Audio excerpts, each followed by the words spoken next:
श्रावण सोमवार की कथा के अनुसार अमरपुर नगर में एक धनी व्यापारी रहा करता था।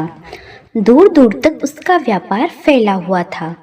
नगर में उस व्यापारी का सभी लोग बहुत ही मान सम्मान करते थे। इतना सब कुछ होने पर भी वह व्यापारी अंतर मन से बहुत ही दुखी था, क्योंकि उस व्यापारी के कोई पुत्र नहीं था। दिन रात उसे एक ही चिंता सताती रहती थी। उसकी मृत्यु के बाद उसके इतने बड़े व्यापार और धन संपत्ति को कौन संभालेगा। पुत्र पाने की इच्छा से वह व्यापारी प्रति सोमवार भगवान शिव की व्रत पूजा किया करता था। सायकाल को व्यापारी शिव मंदिर में जाकर भगवान शिव के सामने घी का दीपक जलाया करता था। उस व्यापारी की भक्ति देखकर एक दिन पार्वती ने भगवान शिव से कहा, हे प्राणनाथ, यह व्यापारी आपका सच्चा भक्त है।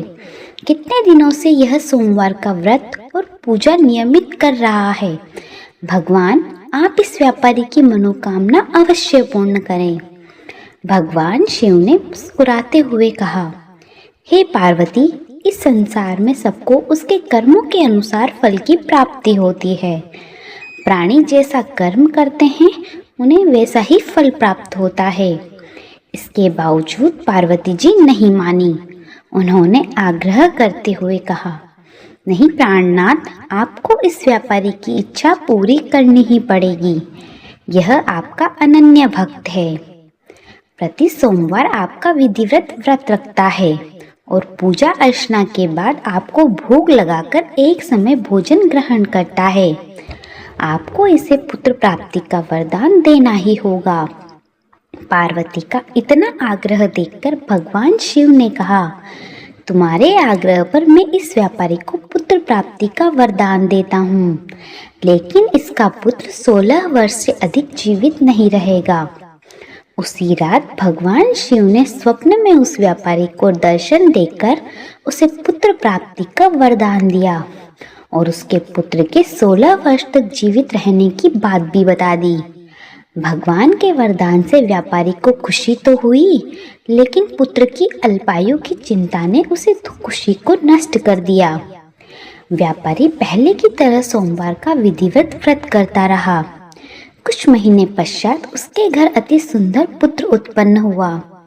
पुत्र जन्म से व्यापारी के घर में खुशियां भर आई।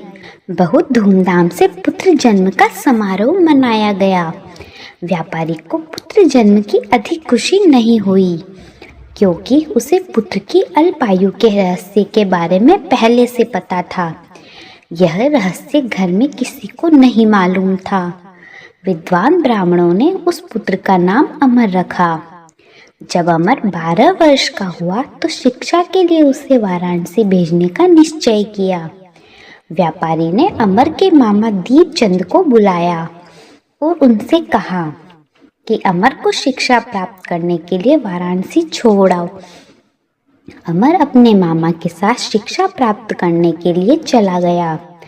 रास्ते में जहाँ भी अमर और दीपचंद रात्रि विश्राम के लिए ठहरते, वहीं यज्ञ करते और ब्राह्मणों को भोज कराते। लंबी यात्रा के बाद अमर और दीपचंद एक नगर में पहुँचे। उस नगर के राजा की कन्या के विवाह की खुशी में पूरे नगर को सजाया गया था। निश्चित समय पर बारात आ गई, लेकिन वर का पिता अपने बेटे के एक आंख से काणे होने के कारण बहुत ही चिंतित था। उसे इस बात का भय सता रहा था कि राजा को इस बात का पता चलने पर कहीं वह विवाह से इनकार न कर दे। इससे उनकी बदनामी होगी। वर के पिता ने अमर को देखा तो उसके मस्तिष्क में एक विचार आया। उन्होंने सोचा, क्यों ना इस लड़के को दूल्हा बनाकर राजकुमारी से विवाह करवा दूं। विवाह के बाद इसको धन देकर विदा कर दूंगा और राजकुमारी को अपने नगर में ले जाऊंगा। वर के पिता ने इसी संबंध में अमर और दीपचंद से बात की।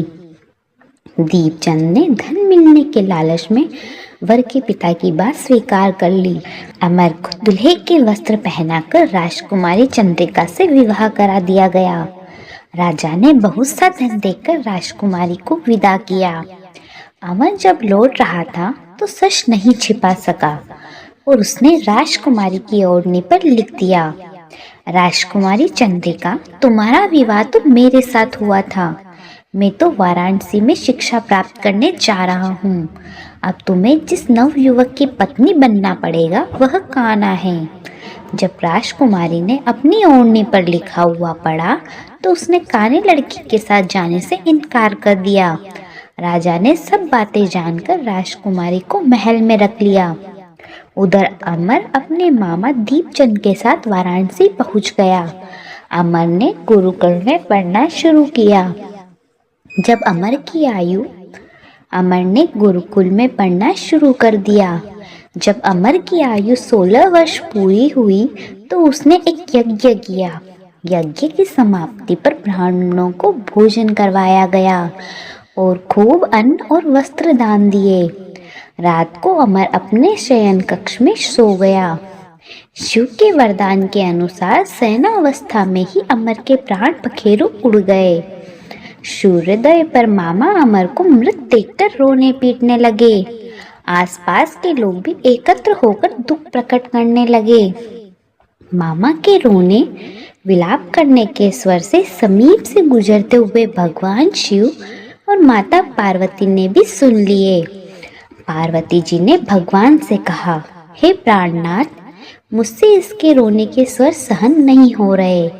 आप इस व्यक्ति के कष्ट को अवश्य दूर करें। भगवान शिव ने पार्वती जी के साथ अदृश्य रूप में समीप जाकर अमर को देखा तो पार्वती जी से बोले, हे पार्वती, यह तो उसी व्यापारी का पुत्र है। मैंने इसे 16 वर्ष की आयु का वरदान दिया था। इसकी आयु तो पूर्ण हो गई है। पार्वती जी ने फिर भगवान शिव से निवेदन किया, हे प्राणनाथ, आप इस लड़के को जीवित करें, नहीं तो इसके माता पिता पुत्र की मृत्यु के कारण रो रोकर अपने प्राणों का त्याग कर देंगे। इस लड़के का पिता तो आपका परम भक्त है। वर्षों से सोमवार का व्रत करते हुए आपको भोग लगा रहा है।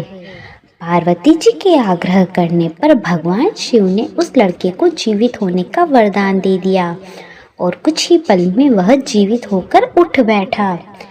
शिक्षा समाप्त करके अमर मामा के साथ अपने नगर की ओर चल दिया।